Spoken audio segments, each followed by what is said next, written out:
사순절 특세 23번째 시간입니다. 오늘은 여자와 붉은 용의 환상 이런 제목으로 요한계시록 12장 말씀을 묵상할 텐데요. 혹시 여러분 읽어 오신 분들이 계시면 이게 뭔가 싶기도 하고요.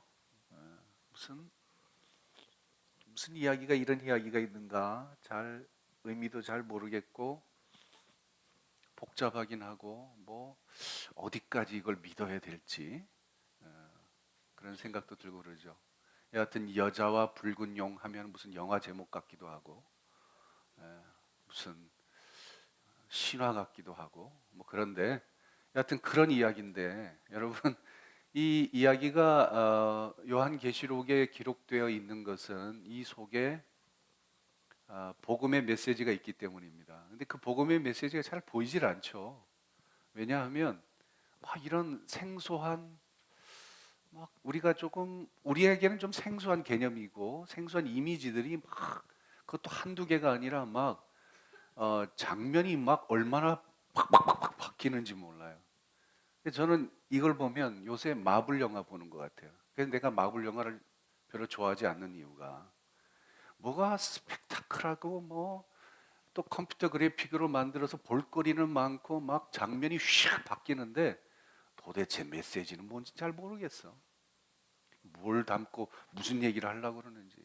화려한 액션은 있는데 그 속에 무슨 내용이 담겼는지 잘 모르겠어요. 따라가기가 쉽지 않아요. 그래서 이 계시록 12장, 13장이 그런 내용입니다. 그래가지고 야 이게 뭔가 싶기도 하고 그래요. 근데 여러분 제가 좀 설명을 잘 드리긴 하겠지만 저도 뭐 이렇게 충분하게 100%다 아는 건 아니니까 그래서 충분한 설명이 되지는 않을 거라고 생각하지만 여러분 이건 기준을 좀 가지고 계시면 좋겠어요. 성경에는 지금 3학장이거든요. 3학장은 예수 적그리스도에 대한 계시입니다. 적그리스도에 대한 계시니까 적그리스도가 주인공인가? 아니에요. 적그리스도에 대한 계시예요. 그러니까 마지막 때 적그리스도 활동은 이미 종말이 시작되면서 이미 시작되었고요. 한참 진행되고 있고 이 마지막 때에도 적그리스도 활동이 활발해질 것이고 그것 때문에 이제 여러 가지 일들이 벌어지게 될 텐데 이 적그리스도가 그렇다고 해서 주인공이냐? 그게 아니죠. 주인공은 하나님이십니다. 하나님이 지금 구원의 드라마를 펼쳐나가고 계세요. 구원의 드라마의 주인공은 하나님이십니다. 그럼 적그리스도는 뭐냐? 적그리스도는 말하자면 회방꾼으로 등장하는 거예요. 교회와 성도들을 대적하고 적대하고 억압하고 박해하는 그런 세력으로 등장하는 겁니다. 그러니까 그들이 주인공이 아니에요.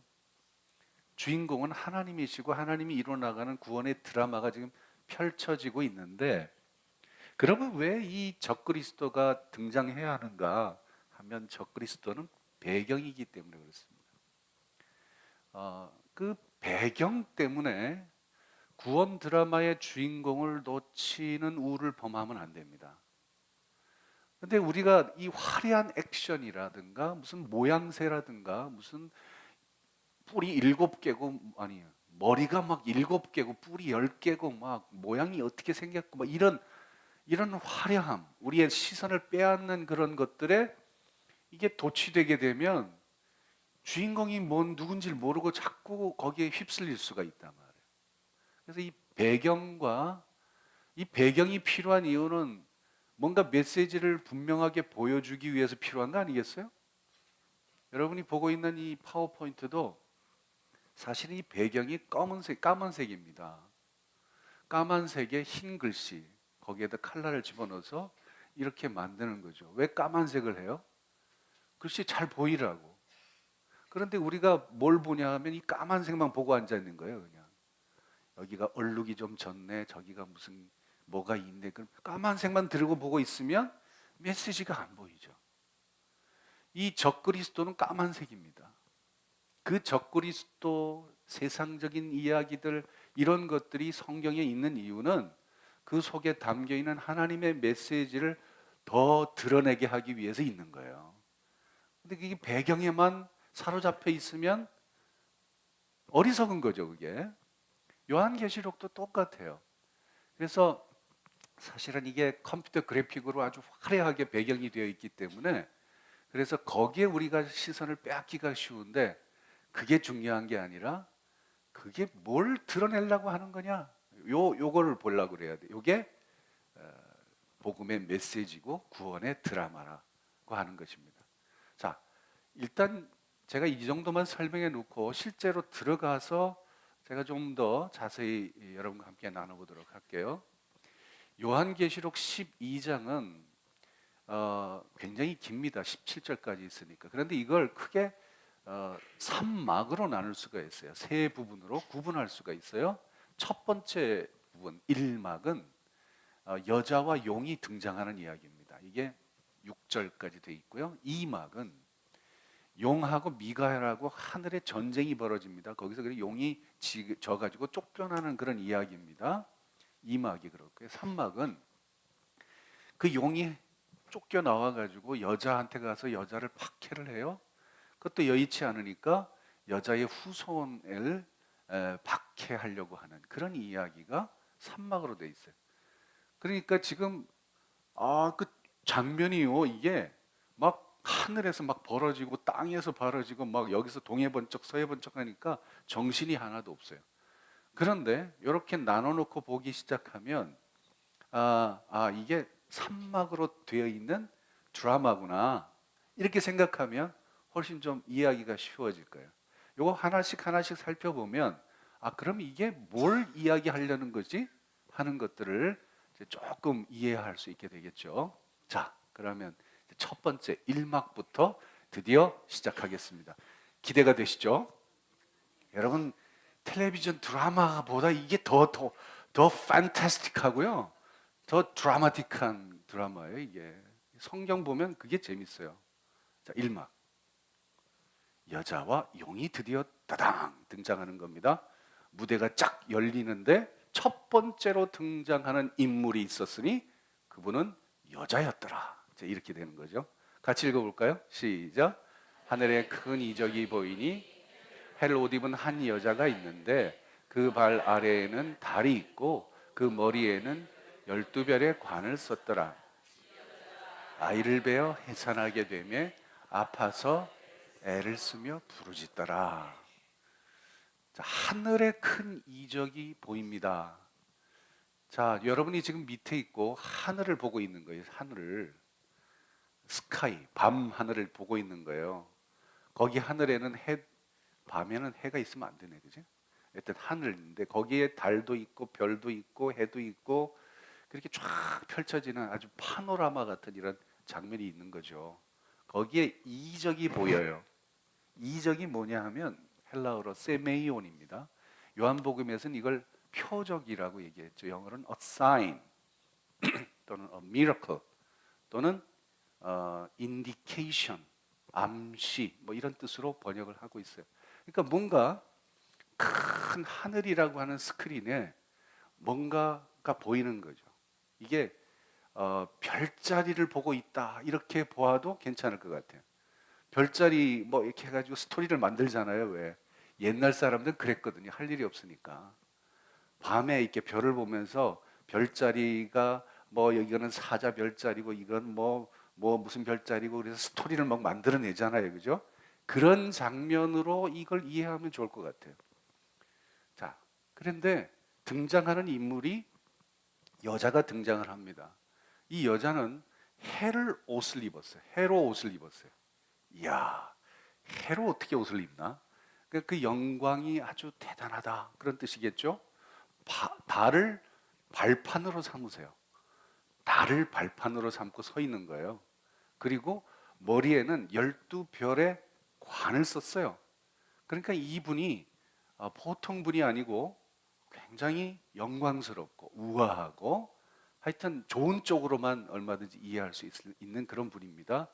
근데 이 여자가 갑자기 애를 가져요? 왜냐고 묻지 마세요.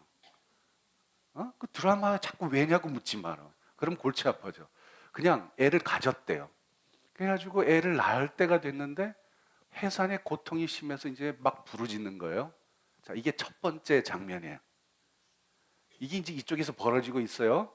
근데 그 다음에 보니까 또 다른 한 장면이 보이는데 이번엔 뭐가 나타난다? 용이 나타나는 거예요. 그 다음 읽어봅시다. 시작. 보라, 한 큰 붉은 용이 있어 머리가 일곱이요 뿔이 열이라.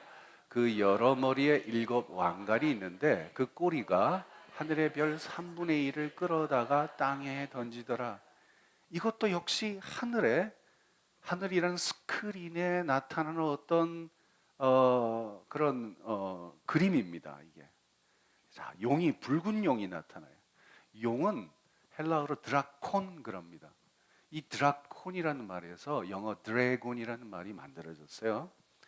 그래서 이 용은 대개 뱀의 모양을 하고 날개가 있고 하늘을 날아다니고 입에서는 불을 뿜어대는 그런 모습으로 그려지고 있죠. 꼬리가 길고요. 발이 4개가 있나요? 뭐 이렇게 등장을 합니다. 근데 이게 붉은 용이래요. 붉은색의 용이 하늘에 탁 크게 등장을 하는 거예요. 봤더니 머리가 7개네. 뿔이 10개야. 근데 뿔이 어디 붙어 있는 뿔이길래 10개가 머리가 7개면 뿔이 7개가 되든가 14개가 되든가 그게 맞지. 10개가 있다는 건 뿔이 어디 있다는 얘기예요? 그 생각도 안 해봤지. 안 하셔도 괜찮아. 근데 이게 내 생각에는 이 등 쪽으로 이게 뿔이 붙어 있는 것 같아. 이렇게. 아무튼 아주 괴기한 모습에 용이 한 마리 딱 지는. 이쪽엔 지금 뭐가 있어요? 여자가 있어요. 근데 용이 딱 등장했어요. 그리고 왕관도 있는데 이게 꼬리를 한번 휙 휘두르니까 하늘의 별 3분의 1이 샥 사라져 버리는 거예요.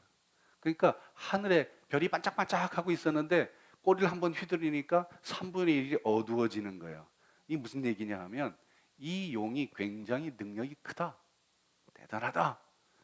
머리가 7개라는 것도 마찬가지고 뿔이 10개라는 것도 마찬가지고 이 용이 가지고 있는 엄청난 능력, 파워 이걸 지금 설명하려고 하는 겁니다.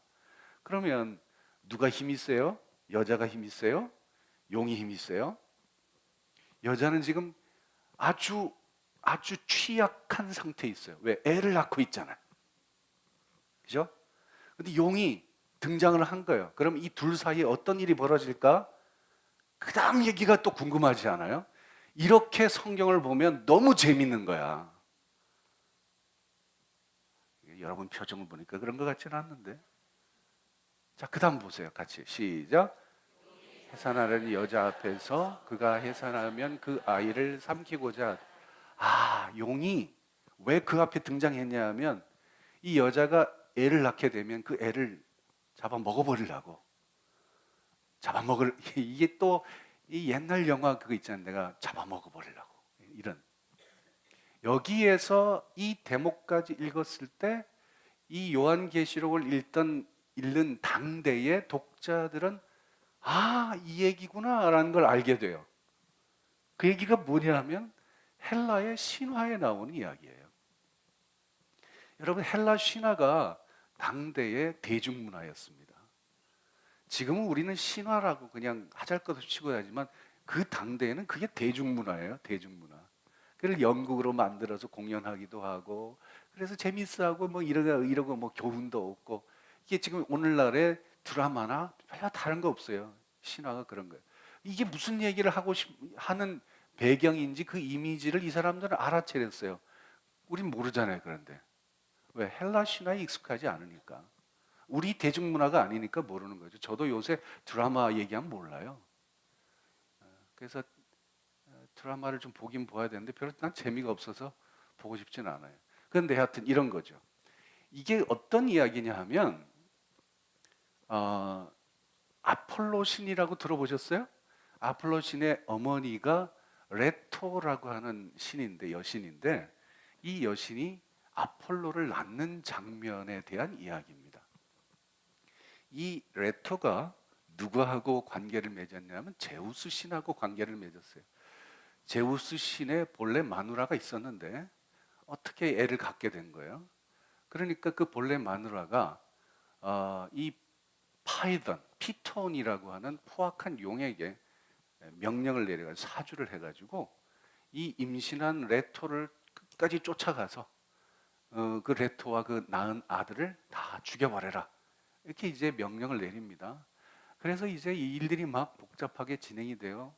근데 이제 그거 우리가 자세히 알 필요는 없고, 그래도 하여튼 우여곡절 끝에 이 레토가 피신을 가가지고 거기서 아이를 낳습니다. 그래서 아폴로 신이 태어난 거예요. 그래서 아폴로 신이 태어나자마자 사흘 만에, 어떻게 그런 일이 가능한지 모르지만 사흘 만에 이 피톤 용을 쫓아가서 피톤을 죽여버리는 뭐 이런 드라마틱한 이야기가 이 배경이 되고 있어요. 그러면 이 이야기를 듣는 당대의 독자들은 지금 그 얘기하고 있구나, 이걸 이제 딱 캐치할 수 있게 되겠죠. 근데 그게 중요한 거 아니잖아요. 뭐 성경이 무슨 신화 적으려고 그려놓은 건 아니잖아요. 그 다음 이야기에서 이게 신화가 아니구나 하는 걸 발견하게 돼요.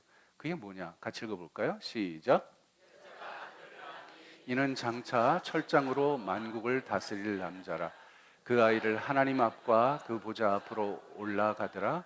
그 여자가 광야로 도망하며 거기서 1260일 동안 그를 양육하기 위하여 하나님께서 예비하신 곳이 있더라. 여기에서 아이가 태어나는데 그 아이가 누구냐면 장차 철장으로 만국을 다스릴 남자. 어디서 많이 듣던 얘기죠. 어디서 들었어요? 벌써 기억이 없으시죠? 잘 알아요. 여기가 요한계시록 2장에 이미 우리가 이게 두아디라 교회인가 그렇죠? 만국을 다스리는 권세를 주겠다. 그가 철장을 가지고 그들을 다스리겠다. 이게 예수 그리스도를 이야기하는 것이고, 예수 그리스도와 함께 구원에 동참하는 사람들이 그 사역을 하게 될 것을 이야기하는 그런 내용입니다. 그러니까 예수 그리스도에 대한 이야기라는 것을 요한계시록 독자는 또 금방 알아채리는 거예요. 그러면 이 신화의 스토리가 완전히 달라지는 거예요. 이게 무슨 이야기가 되어버리냐 하면 예수 그리스도의 성육신 사건이 되어버립니다. 예수님께서 아기의 몸으로 이 땅에 태어나신 이야기예요. 그러면서 공생의 기간 동안 예수님을 둘러싸고 있던 그 음모 그리고 박해, 그런 여러 가지 사건들이 이 속에 다 함축이 되어버리는 거예요. 무슨 말씀인지 아시겠어요? 그리고 난 다음에 또 다시 보세요. 그 아이를 하나님 앞과 그 보좌 앞으로 올려가더라, 이렇게 돼 있어요. 그러니까 여기서는 예수님이 이 땅에 태어나서 어떤 일을 하셨고 무슨 뭐 십자가 사건 뭐 이거 다 언급을 해야 되는 그거 안 하고 태어나신 일과 승천하신 일만을 얘기하고 있지만 그 중간에 있는 내용들은 이미 다 알고 있는 내용이에요. 굳이 얘기할 필요 없어요. 그래서 이 독자들은 이게 예수님이 태어나셔서 승천하는 그 이야기구나 하는 것을 캐치를 하고 있는 거예요. 그리고 난 다음에 그 여자는 어디로 도망가죠? 광야로 도망가서 거기서 이 익숙한 숫자가 또 나오네요. 1260. 이게 뭐죠? 42개월. 이 또 뭐죠? 3년 반. 같은 얘기입니다. 그러니까 하나님의 백성을 대적하는 세력들에 의해서 믿음의 공동체가 짓밟히는 그 기간이 등장을 하는 거예요. 자, 그러면 예수님의 공생의 기간 동안에 이 이야기가 이 속에 다 들어와 있구나. 이 붉은 용은 바로 예수님을 대적하고 예수님을 박해하고 예수님을 억압했던 그런 존재를 이야기하는 것이구나 하는 걸 알게 되죠. 예수님이 이야기를 한번 살펴보세요. 처음에 태어나자마자 죽임을 당할 뻔했잖아요. 누구한테? 헤롯 대왕한테. 헤롯 대왕이 붉은 용이었던 거예요. 예수님이 공생이 시작하기 전에 40일 금식하면서 누구한테 시험 받죠? 마귀에게 시험을 받아요. 그들이 적그리스도 있고 붉은 용이었다는 거예요. 예수님을 사사건건 회방하고 적대하고 시험에 들라고 그러고 하여튼 음모를 꾸미는 바리새인들이 등장하죠. 그 사람들도 역시 붉은 용의 끈앞풀들이었던 거예요. 마지막에 예수님을 로마의 권력의 손에 의해서 죽인 대제사장을 비롯한 종교 지도자들, 권력자들이 바로 붉은 용의 세력이었던 거예요. 그들이 그렇게 죽이려고 그래서 결국 죽였지만, 그런데 예수님이 어떻게 된 일인지 여기서 진 것이 아니라 어떻게 됐죠? 하나님 보좌로 올라간 거예요. 하늘 왕자로 올라간 거예요. 그래서 사탄의 시도는 실패로 끝나고 말한 거죠. 이게 일막에 대한 이야기입니다. 그러면 이제 이해가 되시죠? 그러니까 무슨 그 당시에 대중문화인 신화를 가지고 그 배경으로 써서 하고 있긴 하지만 사실 이 속에 담겨 있는 내용은 예수님의 이야기예요. 예수님의 공생의 사건에 대한 이야기예요. 그런데 예수님을 죽이려고 하는 적대자들이 있었다는 것이고 그들의 시도가 실패로 끝나버렸다는 이야기를 지금 하고 있는 거예요. 그러면 이제 설명이 되죠. 따라오면 잘 따라온다는 표정을 좀, 말은 안 해도 이게 좀 웃으신다거나 맞아 뭐 이런다든가 표정이 있어야 내가 그 다음을 넘어가든지 말든가 하지. 아 참. 자, 근데 한 가지 문제가 생겨요. 그럼 이 여자가 도대체 뭐지? 그러면 예수님을 태어나게 하신 해산한 분은 마리아인데, 그죠? 그럼 마리아라고 그냥 보기에는 좀 그렇잖아요, 지금 이게. 마리아가 또 어디 쫓겨가서 3년 반 동안 숨어 지내고 막 이런 이야기하고는 좀 많지 않죠, 그게? 그래서 이 여자에 대한 해석이 좀 필요한데, 요거는 그 다음 막으로 제가 넘어갈게요. 3막에 가서 다시 설명이 나올 테니까 설명 그때 하겠습니다. 궁금하게 생각하면서 넘어가 봅시다. 여러분 잘 모르면 그 다음으로 넘기면 돼. 그럼 다 답이 나와 있어. 성경이 그래서 재밌는 거야, 나는. 처음에 거기서 다 그냥 끝장내려고 그러지 마요. 모르면 그냥 넘어가요. 그러면 나중에 또 알게 돼. 자, 2막입니다. 2막은 갑자기 장면이 바뀌어요. 그래서 용이 용이 부하를 이끌고 나오고, 그리고 미가엘은 천사장이잖아요. 천사장. 이 천사장이 그 부하를 이끌고 나와서 하늘에서 대판 전쟁이 한판 벌어진다, 이 말을. 같이 한번 읽어볼까요? 시작. 전쟁이 있으니 미가엘과 그의 사자들이 용과 더불어 싸울세 용과 그의 사자들도 싸우나 이기지 못하여 다시 하늘에서 그들이 있을 곳을 얻지 못한지라. 큰 용이 내쫓기니 옛뱀 곧 마귀라고도 하고 사탄이라고도 하며 온 천하를 꿰는 자라. 그가 땅으로 내쫓기니 그의 사자들도 그와 함께 내쫓기니라. 전쟁이 벌어졌는데 천사장이 이끄는 군대와 이 큰 용이 이끄는 군대가 대판 싸웠는데 졌다 이거예요. 쫓겨났다는 거죠. 어디로 쫓겨나는? 땅으로 쫓겨났다는 거예요. 그러면서 이 큰 용의 정체를 쭉 풀어서 설명하는데 보니까 옛 뱀이다, 마귀다, 또는 사탄이다. 다 같은 얘기입니다. 적 그리스도의 세력들을 얘기하는 거예요. 그 다음에 중요한 게 꿰는 자예요. 꿰는 자. 이걸 영어로 표현하면 deceiver입니다. 속이는 자라는 뜻입니다. 속이는 자예요. 이 악한 세력의 그 정체가 드러나고 있죠. 그래서 여기 보면 전쟁이 왜 일어났는지, 전쟁이 어떤 과정을 겪었는지에 대한 설명은 없고, 전쟁이 일어났다, 그리고 졌다, 용이, 그리고 쫓겨났다, 그리고 그 용이 누구냐? 요 얘기만 하고 있는 거예요. 나머지 이야기를 너무 궁금해하지 말라고요. 그냥 얘기하는 것만 따라가면 돼. 없는 거 괜히 궁금해하지 말고. 자, 근데 이건 하나는 기억해 두세요. 사탄은 어떤 존재인가 하면 이름이 여럿이죠.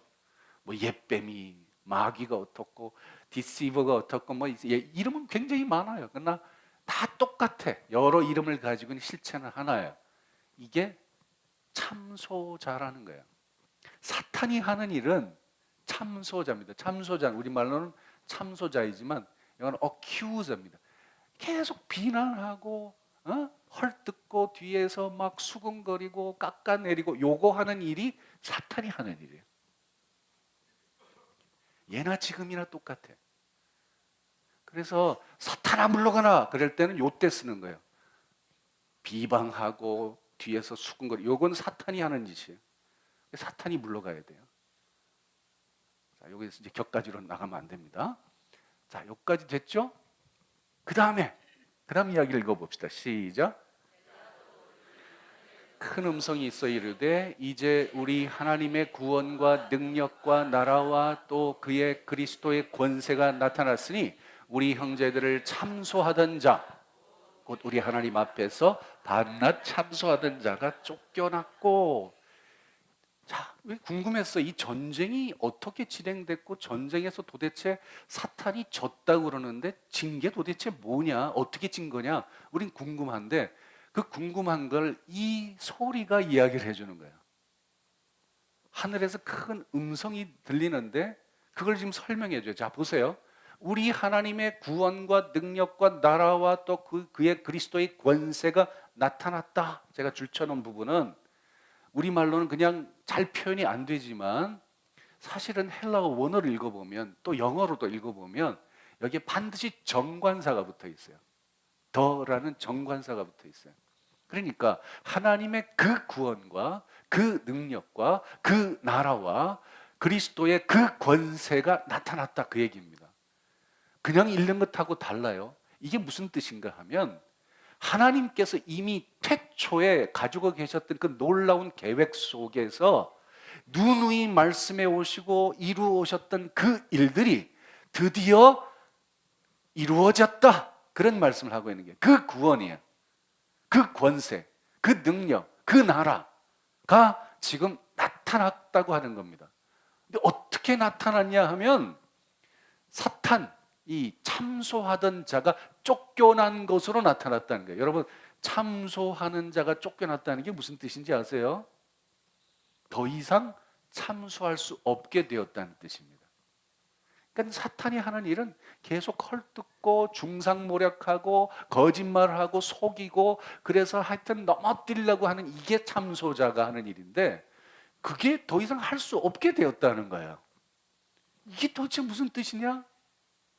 이게 지금 무슨 신화적인 뭐 이런 걸 막 설명하는 것처럼 보이지만 그게 아니라 이게 지금 구원의, 예수 그리스도를 통한 구원의 역사를 지금 설명하고 있는 거예요.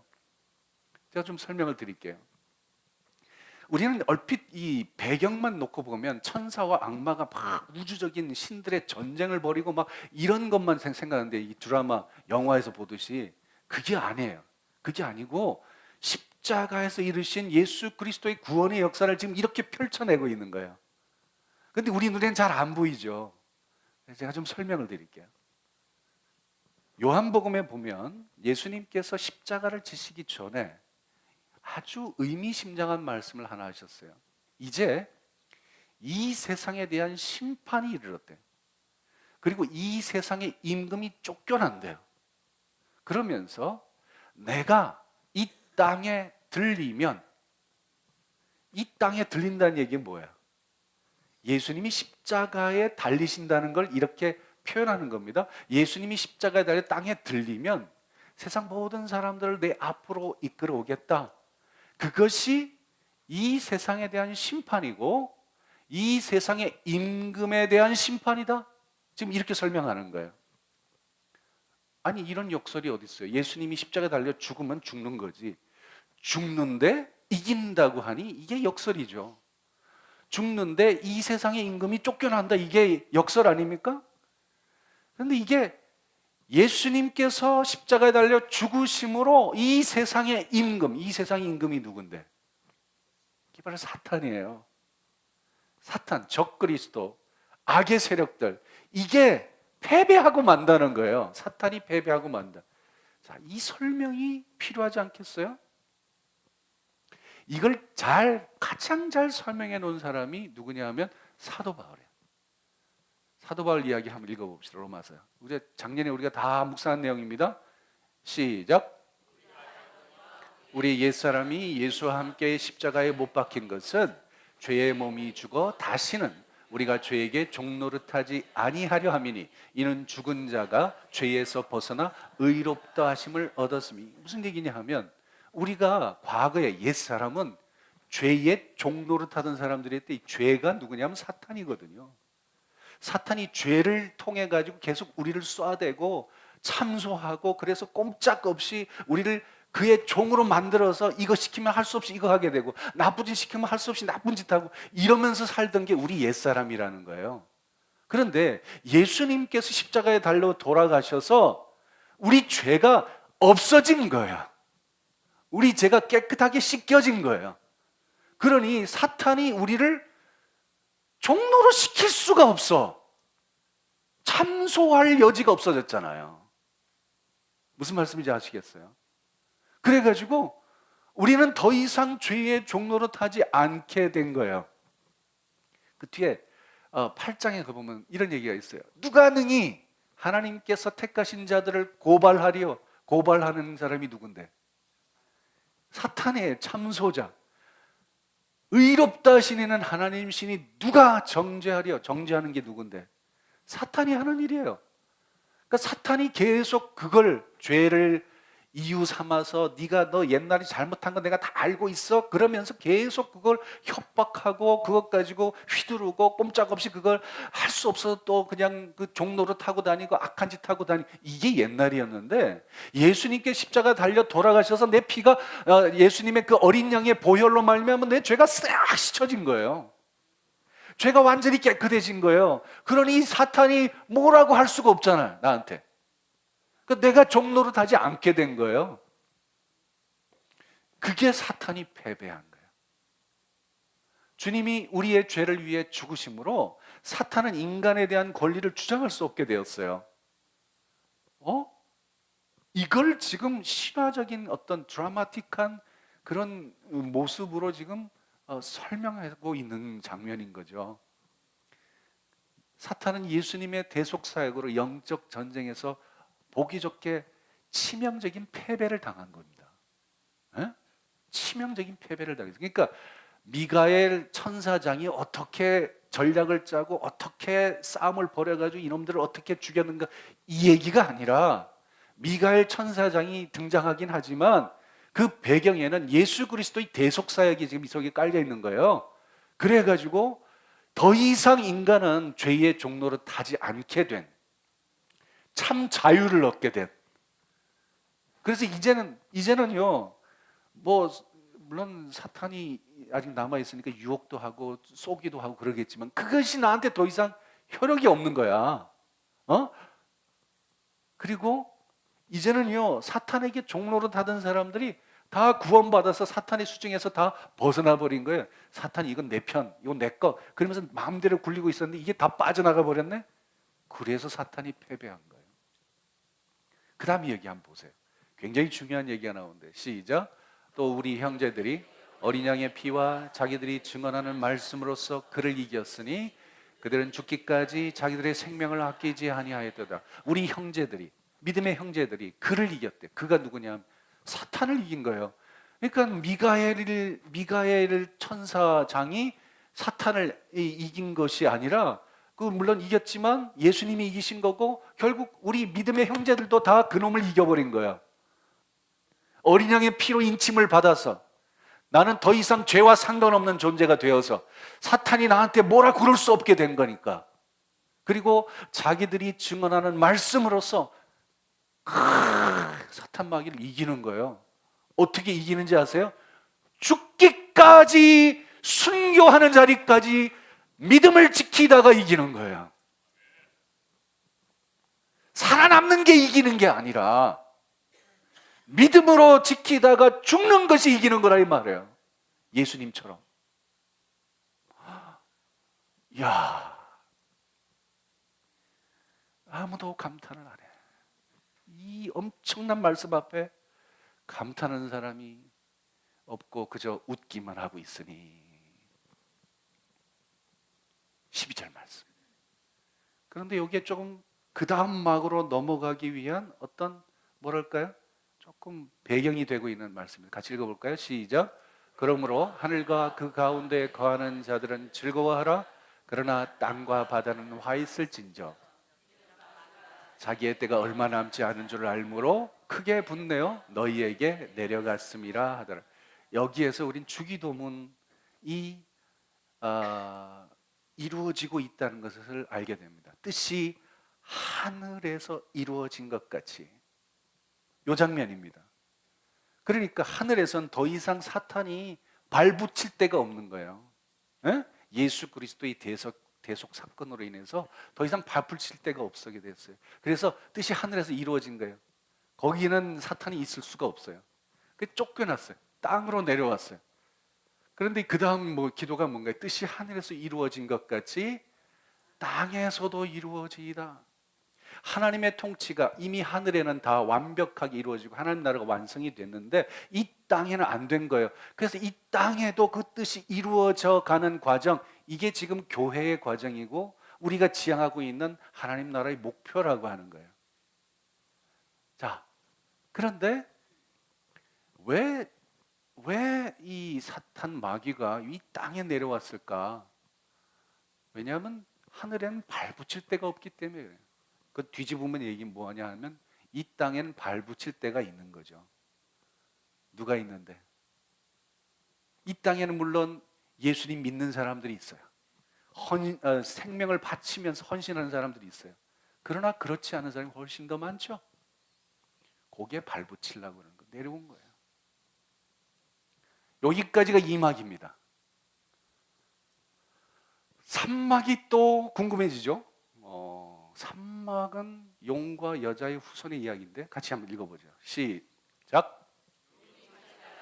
내쫓긴 것을 보고 남자를 낳은 여자를 박해하는지라. 그 여자가 큰 독수리의 두 날개를 받아 광야 자기 곳으로 날아가 거기서 그 뱀의 낯을 피하여 한 때와 두 때와 반 때를 양육받음에 여자의 뒤에서 뱀이 그 입으로 물을 강같이 토하여 여자를 물에 떠내려가게 하려 하되 땅이 여자를 도와 그 입을 벌려 용의 입에서 토한 강물을 삼키니.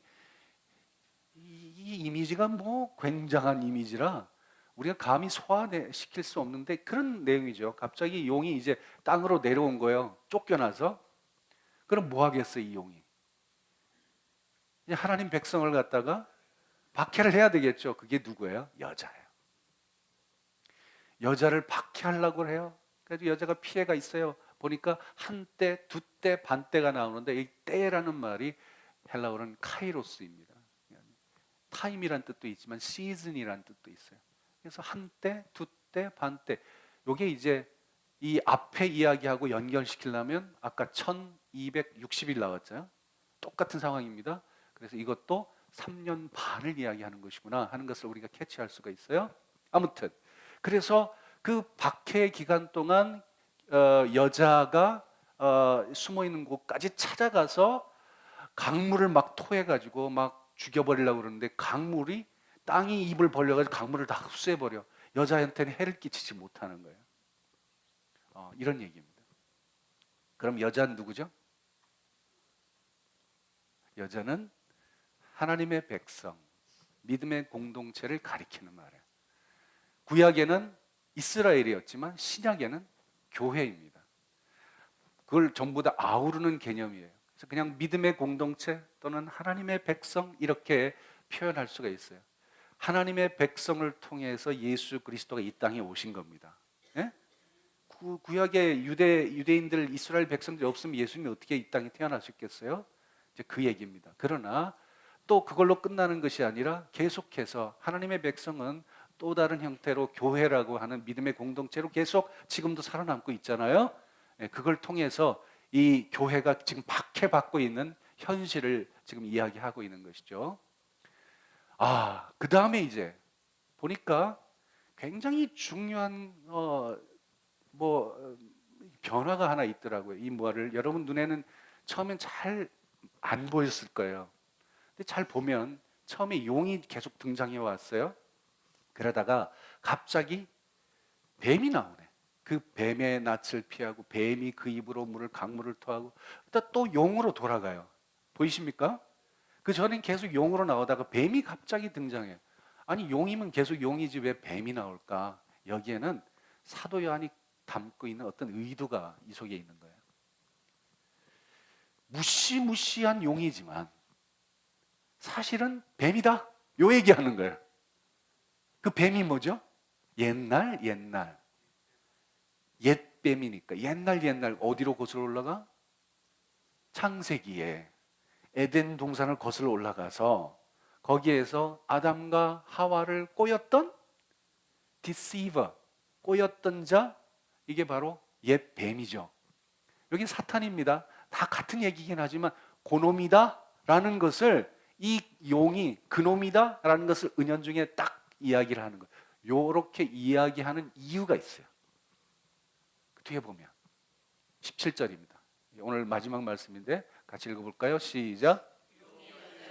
분노하여 들어가서 그 여자의 남은 자손 곧 하나님의 계명을 지키며 예수의 증거를 가진 자들과 더불어 싸우려고 바다 모래 위에 서 있더라.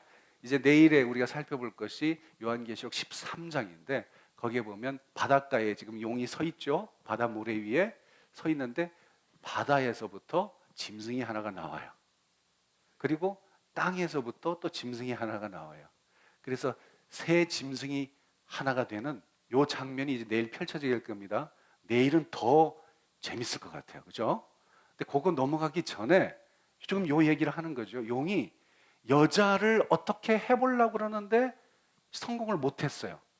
그러니까 그 대신 뭘 하죠? 여자의 남은 자손을 해치려고 지금 역사를 하고 있는 거예요. 이게 마지막 때의 일이에요.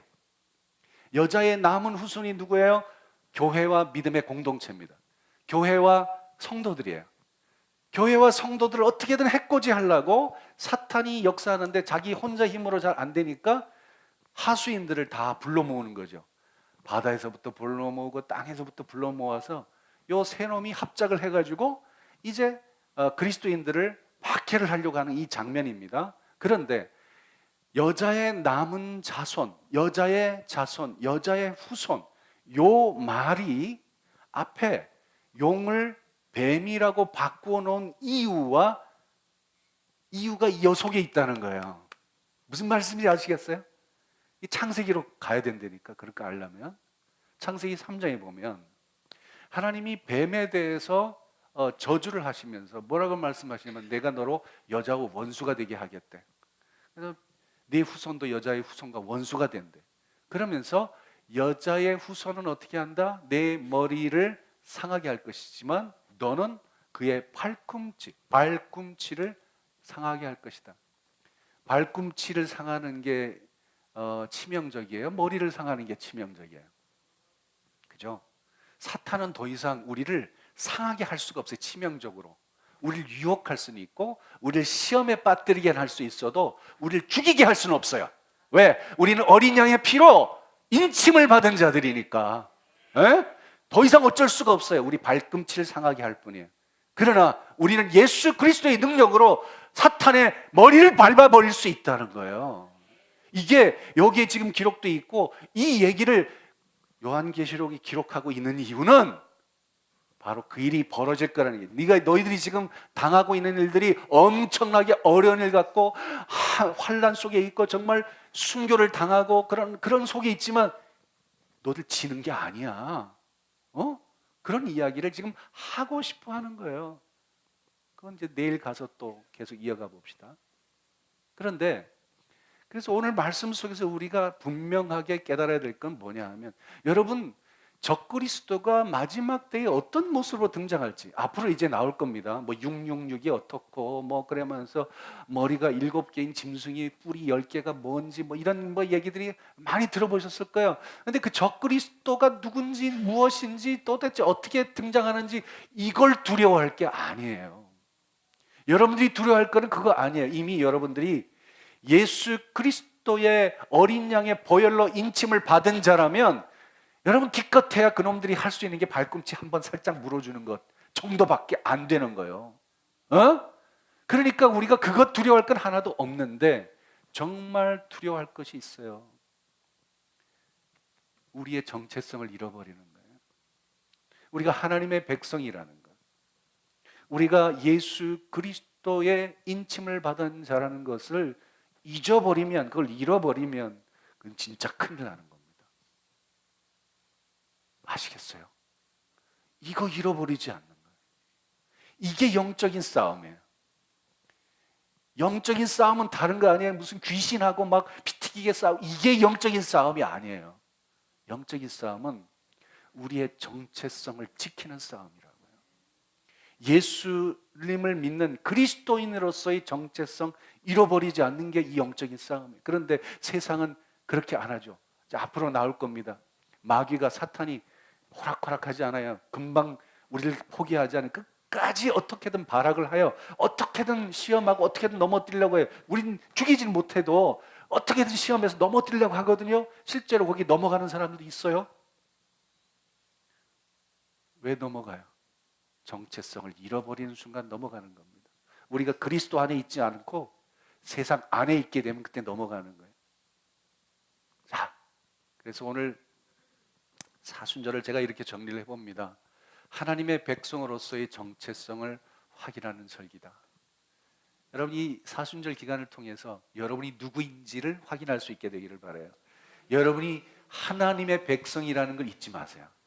그리고 여러분을 하나님의 백성으로 부르신 하나님이 이미 다 이겨놓으셨다는 거 잊지 마세요. 우리는 그걸 믿음의 길을 걸어가면서 확인하는 것뿐이에요. 그런데 이 정체성을 잃어버리는 순간 그 모든 약속도 다 무너져 버리는 겁니다. 그러면 그때 큰일 나잖아요.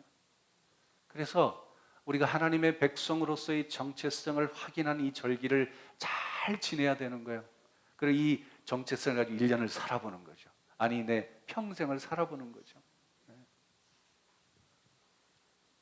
오늘 재밌었나요? 내일은 어떨 것 같아요? 더 재밌을 것 같죠? 여러분 혼자서 성경 아무리 읽어보면 그게 보입니까? 잘 안 보이죠? 그런데 제가 이제 도와드리면 조금씩 보이기 시작한다 이 말이에요. 내일 더 재밌을 것 같아요. 기대가 됩니다. 기대를 가지시고 내일 다 함께 만날 수 있게 되기를 바랍니다.